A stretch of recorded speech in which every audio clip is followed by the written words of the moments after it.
morning in a quiet coastal Philippine village begins completely differently from the familiar industrial metropolises of the Western world. Here, time is measured not by the hectic ticking of electronic clocks or the harsh wails of car sirens, but by the soft, soothing rustle of coastal waves, the steady whispering of the wind in endless crowns of coconut palms, and the first ringing calls of exotic birds greeting the new day. I am sitting on the spacious wooden terrace of a traditional stilt house perched directly over the surf line. In the morning cool, before the sun has gathered its full strength, I sit comfortably in a wicker armchair. On my lap rests a simple clay mug of hot local coffee, its aroma mingling with the salty sea breeze. The right pant leg of my light clothing is neatly rolled up, exposing the complex design of a modern titanium prosthesis, a silent reminder of a distant war, a horrific explosion, and the turning point that forever divided my long life into a brutal before and a long-awaited after. I was born and raised in the distant industrial state of Ohio, in a quiet yet endlessly gray American suburb. Once upon a time, in my youth, I was an ordinary guy who sincerely believed in the notions of duty, honor, and service to his country. Giving in to this inner impulse, I signed a contract and joined the U.S. Army, hoping to see the world and prove my worth. However, reality turned out to be far more terrible than any boyish notions. That ill-fated military deployment to a distant hotspot ended in tragedy. An ambush, a sudden landmine explosion, the screams of my comrades, and the deafening silence of a hospital room where I woke up missing my right leg. Military hospitals, months of grueling rehabilitation, endless medical boards, and the heavy realization that I would never be the same again. The government paid a stable disability pension. Doctors prescribed the best prosthetics, but nothing could patch the gaping void in my wounded soul. Returning home to America proved to be an ordeal hardly less dramatic than combat itself. The huge, two-story home in Ohio that had once seemed cozy now weighed on me with its deafening silence. Loneliness became my constant, silent companion. Months of long, leaden-gray American winter forced me to stay indoors for weeks at a time. Icy winds, feet of snowdrifts outside the window, and slippery sidewalks made any attempt to walk on my prosthesis a true obstacle course. Compounding the physical discomfort were heavy, intrusive memories that haunted me at night, turning sleep into a nightmare. Phantom pains in my lost limb became so intolerable with the onset of the cold that it felt as though northern nature itself were conspiring against me, reminding me of the horror I had survived. I existed on autopilot, waking up in an empty house, drinking bitter coffee alone, staring out the frosted window, and waiting for another meaningless day to pass. My pension provided material comfort, allowing me not to worry about putting food on the table, but peace of mind could not be bought with money. The turning point that completely altered the trajectory of my fate arrived totally unexpectedly, as is so often the case with life's most crucial events. My young nephew, watching me slowly wither away within the four walls of the American backwoods, insistently suggested one day, "John, stop burying yourself alive in this snow trap. Let's fly out on vacation. See somewhere exotic and relax by the ocean." The choice fell on the distant Philippines, a destination I had previously known only from rare geography shows. The long journey felt like an ordeal, and the flight exhausted a body accustomed to the comforts of rehab centers. But curiosity and a deeply buried hunger for change outweighed the fatigue. When the plane landed at Manila Airport and we made our way to the picturesque islands, I expected to see a typical resort zone filled with hotels and crowds of tourists. However, the reality that greeted me beyond the travel brochures surpassed my wildest expectations and turned my worldview upside down.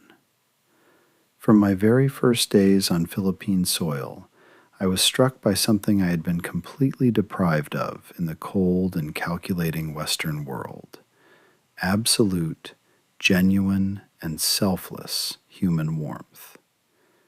In America, my disability often prompted passers-by to awkwardly avert their eyes, offer superficial pity, or show a formal tolerance behind which lay palpable distance. Here, everything was different. The locals smiled at me so openly, radiantly, and with such homely simplicity as if they had known me for years. No one stared at my prosthesis with fear or pity. They saw me not as a disabled person, but simply as a guest, a traveler deserving of respect and a kind word. This amazing atmosphere of universal acceptance and joy for life worked better on me than any of the medications I had spent years being prescribed by American doctors. Every day on the islands revealed a new dimension of existence to me, washing away the heavy residue of past years. I was awed by the riot of colors in tropical nature: emerald jungles giving way to powdery white sand beaches, dazzling sunshine, and a warm, gentle ocean that lulled the weary coast to sleep in the evenings with the steady cadence of the surf. I began spending long hours sitting on open verandas, observing the measured rhythm of life among local fishermen, watching children playing in the sand, and witnessing the unhurried flow of time, where no one runs anywhere or tries to stay ahead of a schedule. The local culture of mutual aid and openness gradually seeped into my guarded heart. The phantom pains that had tormented me in Ohio every winter began to slowly recede in the warm, humid Philippine air, as if dissolving into the atmosphere of total tranquility. After a few weeks of vacation, it was time to head back to the States. That flight back became the hardest ordeal of my life. When the plane's landing gear touched the snow-covered American soil and an icy Arctic wind struck my face, I physically felt the full weight of returning to my old, lifeless reality. The huge, empty house greeted me with darkness and cold. Only a few days had passed since my return, but the contrast between the living, pulsing warmth of the tropics and the soulless sterility of the American suburb became unbearable. Sitting in the kitchen with a cup of cold coffee before a frosted window, I suddenly understood a simple truth with absolute clarity. My home was no longer here.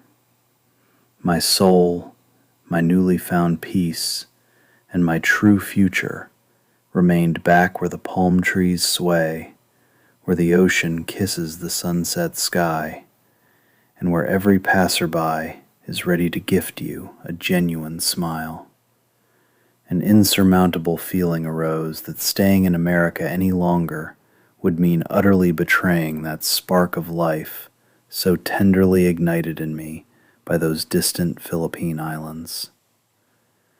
The decision to leave behind my familiar way of life and fundamentally change everything ripened in my mind not as a passing whim, but as a conscious, hard-won inner calling that grew louder with each passing day. Having returned from that short trip to my snowbound and deserted Ohio home, I clearly understood that there was no going back to my former existence. Days spent within 4 gray walls surrounded by cold memories now felt like unbearable torture. When I shared my grand plans with longtime acquaintances and suburban neighbors, the reaction was predictable. My American friends genuinely tapped their fingers to their temples, trying to talk me out of the crazy venture. "John, wake up. You're over 60. You have a severe disability, a prosthetic leg. Where are you going all by yourself to the other side of the world, into wild tropics? Who will take care of you if things get worse? You'll go crazy without familiar comfort and developed infrastructure," they repeated with one voice, sincerely trying to protect me from imaginary dangers. But their words no longer held any power over me. Could a quiet withering while waiting for old age, just to check a box for stability, really be called a full life? I knew with certainty that the real risk was staying put and letting other people's fears bury me alive for good. The first major step on this journey was deciding to get rid of the main anchor tying me to the U.S., the spacious two-story home that had become alien to me. Putting the property up for sale, I faced initial bureaucratic and emotional difficulties, but every signed document brought a strange, incomparable relief, as though heavy chains were falling from my shoulders. The house sold faster than I anticipated, and now I had to decide the fate of decades' worth of accumulated belongings. I hosted a massive garage sale and gave away most of my possessions to friends and charities, keeping only the absolute essentials. A few cherished photos in worn frames, memorable military keepsakes that no longer burned my soul with pain, but had simply become part of my long journey, and a couple of suitcases filled with lightweight, loose clothing suited for eternal summer. Everything superficial, extraneous, and material was ruthlessly cast aside. Closing the door of the sold house for the last time, I handed the keys to the realtor, called a taxi to the airport, and closed the American chapter of my long and complex biography forever, feeling not a drop of regret, but only a pure, ringing lightness in my chest. The journey ahead was long and grueling, full of minor logistical hurdles for someone with a prosthesis. Connecting flights, endless lines in international airports, waiting for boarding in hard chairs, and the constant need to stay alert tested my endurance. But this time, physical exhaustion was balanced by an incredible spiritual high. When the heavy airliner finally began its descent, and the endless expanses of ocean dotted with emerald droplets of islands appeared through the window, my heart beat faster. And then, that familiar soft touch of the landing gear against the Philippine tarmac. Stepping out of the terminal once again into the humid air, rich with the scents of tropical flowers and sun-warmed earth, that same broad, genuine smile shone on my face, the kind local residents instantly recognize as their own. I took a deep breath and quietly whispered into the air, "I'm home. This time, forever." However, actually moving to another country is not merely a romantic vacation by the sea. It is deep integration into a culture that may be foreign, yet has become home. From the very start, I decided I would not settle in isolated, gated communities for wealthy expats where high walls shut out the real life of the country. I wanted to live among the people, breathe the same air, and understand them from within. To do so, I had to grasp the foundations of local life philosophy, in which key concepts resonate deeply within the Filipino heart. The first such principle was the famous Filipino pakikisama, the art of living in harmony with the community, respecting others, and maintaining good neighborly relations. I started small. Every morning, stepping out onto the porch, I unfailingly greeted neighbors in the local language with a traditional Magandang Araw, smiled at passing children, and listened with genuine interest to local fishermen recounting their catch. For Filipinos, such respectful and open attitude from a foreigner served as the best proof of pure intentions. In return, they surrounded me with care that is practically elevated to a national treasure in the Philippines. Here, another crucial cultural code revealed itself: bayanihan, the spirit of communal unity and mutual assistance, where the community rallies to help anyone in need. Neighbors quickly noticed my physical condition, but instead of intrusive pity, they treated it with tactful and warm respect. A local craftsman helped me modify the steps on my terrace, so moving around on a prosthesis was as safe and comfortable as possible. A neighbor regularly brought baskets filled to the brim with fresh, juicy mangoes, papayas, and sweet bananas, and local boys were delighted to help carry heavy bags from the market, asking for nothing in return except another captivating story from my eventful American youth. I realized I was not alone here. I had gained a massive adopted family, ready to lend a helping shoulder at any moment. A chapter in its own right in my new Philippine life was discovering local culture through gastronomy and the unhurried rhythm of everyday life. Where in America my breakfast consisted of lifeless dry cereal or fast food on the go beneath the flicker of morning disaster news, here mornings transformed into a sacred ritual.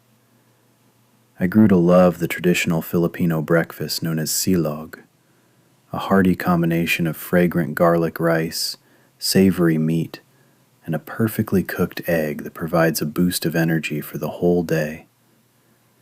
I learned to savor fresh coconut water straight from the nut, harvested from palms under the watchful eye of my neighbor, and discovered the magic of time moving slowly. In the Philippines, nobody rushes headlong anywhere. People know how to cherish the present moment. Whether it's a sudden tropical downpour drumming against a roof of palm leaves, or a majestic sunset painting the ocean in crimson and gold. I absorbed this wisdom from nature itself and from the locals, who know how to find joy in every detail, despite any hardships. All these elements, respect for the community, embrace of local traditions, delicious food, and stepping away from the Western rat race, laid a solid foundation for a new life where my disability dissolved beneath the rays of the tropical sun, making way for true freedom and harmony. Several years have passed since I made the boldest and simultaneously most right decision of my life, turning the page on the past forever. I no longer felt like a stranger, a passing tourist, or a disabled person having to prove his right to a full life every single day. My cozy wooden stilt house, built right on the picturesque shore and nestled in the dense greenery of tropical gardens, became my true, one and only sanctuary, where every day is filled with deep, tangible meaning.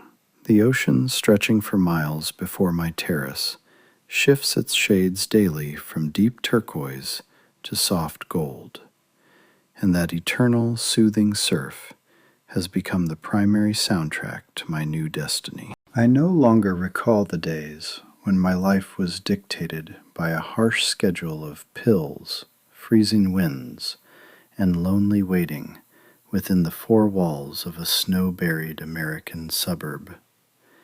Here, on bountiful Philippine soil, my body and soul found their long-awaited balance, and nature and people welcomed me into their vast heart with breathtaking, all-encompassing warmth. Each of my days is now laid out simply, yet in that simplicity lies incredible harmony I could previously only dream of. My morning invariably begins long before sunrise, as a gentle pink and peach glow begins to break over the horizon. I set no alarms. I am awakened by the soft rustle of the ocean tide and the initial calls of exotic birds in the tops of coconut palms. Leaning on my lightweight modern prosthesis, which causes virtually no discomfort in the humid, soft local air, I step out onto the spacious terrace, fanned by a gentle morning breeze. There, freshly brewed, aromatic coffee awaits me, which I sip leisurely while watching the world wake up. Around this time, neighbors often drop by. Someone brings a basket of ripe mangoes picked straight from the tree. Another simply waves from a boat riding the waves past, greeting an old friend. I reply to them in my broken, yet fairly confident local dialect, feeling not just a resident of the village, but an integral part of a whole where everyone matters and everyone is surrounded by care. I dedicate my daytime hours to activities that bring genuine joy and spiritual fulfillment. I have finally set about writing a book, a memoir of my long journey, the lessons life taught me, and how crucial it is to summon the courage to change everything when life seems to have hit a dead end. From my desk, placed by a wide open window, there is a breathtaking view of the turquoise waters of the bay and distant silhouettes of green hills. Local boys often run over after school to listen to my engaging stories about far-off lands, technology, and seafaring, and I gladly share my life experience with them, finding an incredible outlet in this interaction. Here, that very sense of being needed and valued, which I had irreversibly lost upon returning home from the army, came back to me. Disability ceased to be a stigma or an obstacle. The locals see me not as a man with a prosthesis, but as a wise, kind elder companion, deserving of deep respect for his resilient character and open heart. Evenings on the Philippine coast deserve a description all their own, transforming into a sacred ritual of tranquility. As the sun begins to sink toward the horizon, painting the sky in incredible shades of crimson, orange, and gold, I settle into my favorite wicker chair on the veranda, holding a cool, fresh coconut with a bamboo straw inserted into it. Beside me on a low table, a small lamp flickers quietly, while the air mixes scents of blooming orchids, fish grilled over charcoal from a neighbor's yard, and the salty ocean breeze. In these moments, an absolute unclouded feeling of peace washes over me. All scars of the past, all fears of the American winter, all phantom pains and heavy war memories dissolve in the rays of the setting sun, carried off by gentle waves far out into the open ocean. I realize that I traveled a massive, difficult, lifelong journey only to end up right here, where no one was expecting me, yet where I found my true home. This story resonates deeply and vibrantly with a Filipino audience because it reflects the core essence of this amazing country's national identity. To Filipinos, strangers do not exist if a person comes with an open heart, respects their culture, smiles back at their smile, and genuinely loves their land. I became living proof that the Philippines is not just a point on a map with picturesque beaches and eternal summer, but a place with a vast, healing soul capable of taking in any wounded destiny, wrapping it in care, and giving it a second, authentic life.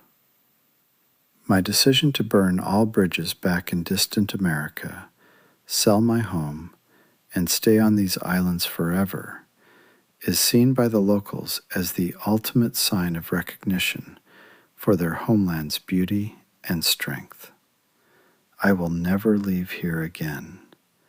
My past remains merely a hazy dream in snow-covered Ohio, while my present and infinite future belong to this tropical paradise, the roar of the surf, the warm smiles of neighbors, and the eternal sunset over the Philippine Sea.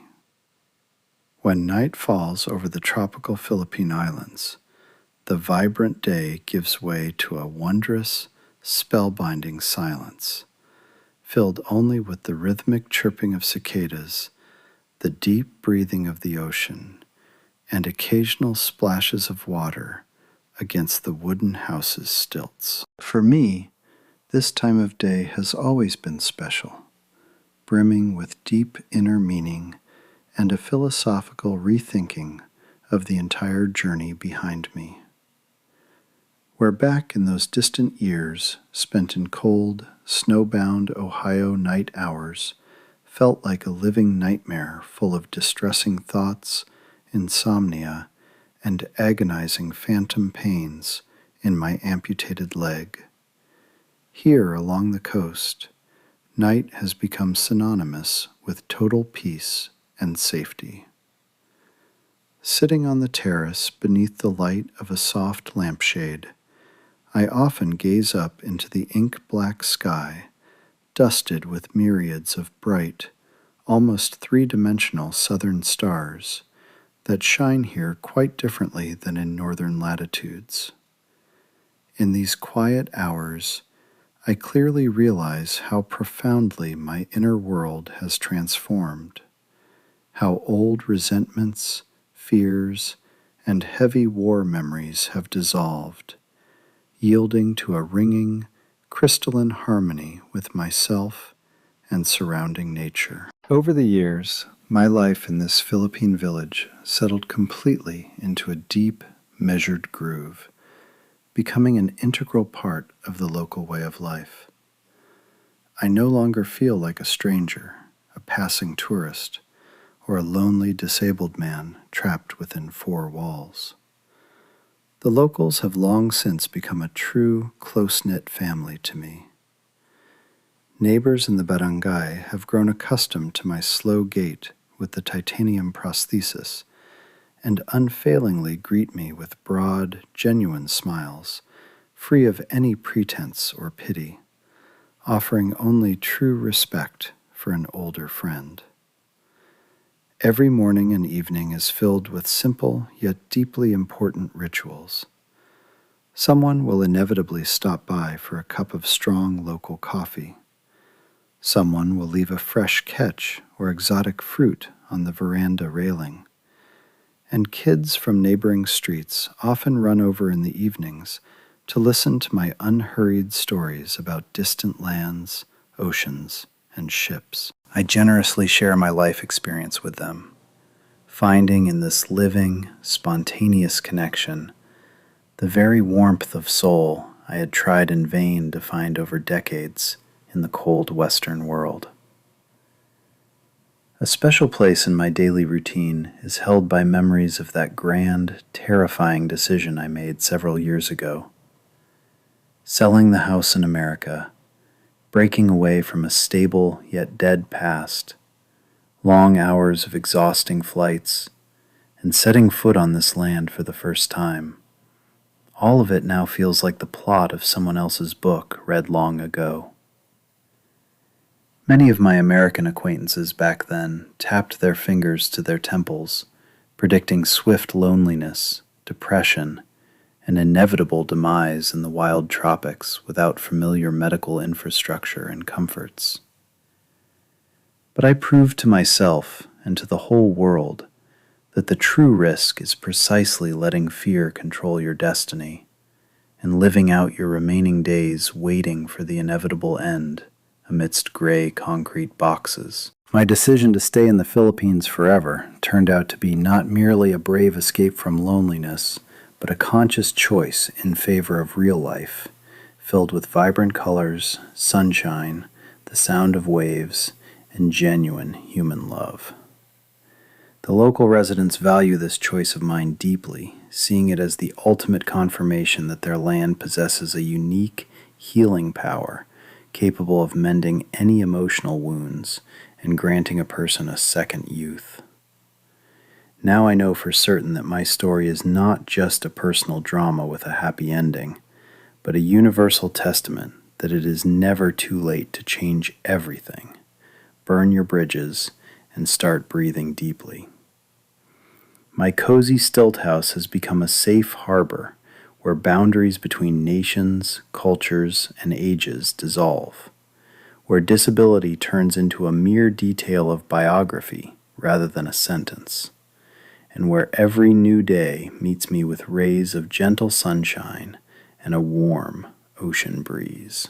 I will never leave these islands again, for my heart, my soul, and my peace remain here forever, dissolved in the endless blue of the Philippine sky and in the quiet rustle of coastal coconut palms seeing off another magnificent sunset. Just when it seemed my life had settled into an extraordinarily measured, harmonious routine of solitary sunset gazing and socializing with neighbors, fate delivered its greatest, most wonderful gift, one that anchored me here permanently. Walking one day down a quiet, shady street in the coastal village, enjoying the morning cool and breathing in the scents of blooming tropical gardens, I stopped by a small, cozy local craft and flower shop owned by a woman named Maria. Maria was born and raised on these islands. Her soft, radiant smile and remarkably kind, compassionate energy immediately caught my attention. She too was not one to complain about fate. Behind her lay a long journey, hardships and weathered storms, yet in her eyes burned the same vibrant, unquenchable light of love for life that resonated so strongly in my heart. Our chance conversation at the local souvenir counter unexpectedly grew into a long talk, and subsequently into warm daily meetings filled with genuine mutual interest. At first, it was simply a friendship between two mature people who had found kindred spirits in the middle of a tropical paradise. We spent hours sitting on my terrace, sipping fresh coconut water, watching the sun slowly sink into the ocean's turquoise waters, and sharing stories of our pasts. I told her about distant, snowbound Ohio, about the war, losing my leg, and that heavy moment when I chose to burn all bridges and fly to the Philippines without knowing what awaited me. Maria listened with bated breath, grasping every word, for her own life experience had taught her to value sincerity, resilience, and pure human intent far above any material goods. Over time, I realized with amazement that my former feeling of deep loneliness, which had seemed an incurable companion since returning from the military, had evaporated completely. My prosthesis, the scars of the past, and my gray hair no longer mattered. Beside Maria, I felt once again not merely a surviving veteran, but a loved, needed, and truly happy man. Our bond grew stronger with each passing day, turning into a deep, mature, and tender emotion that granted us both a second youth. Maria brought warmth and care into my wooden stilt home, beyond anything I had dreamed of, while I surrounded her with such tenderness and devotion that the local community genuinely admired our union. Now we greeted sunrises together over cups of fragrant Philippine coffee, worked side by side in the garden tending orchids, and watched golden sunsets hand in hand. The local community embraced our love story warmly and joyfully, seeing it as living proof that true feeling knows no borders, age, or distance.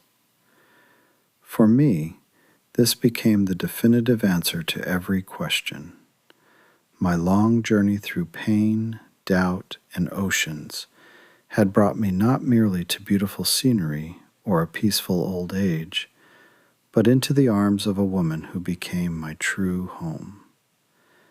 Now my American past had dissolved for good, while the present and an infinite future were filled with light, warmth, and love in my new and only homeland, the Philippines.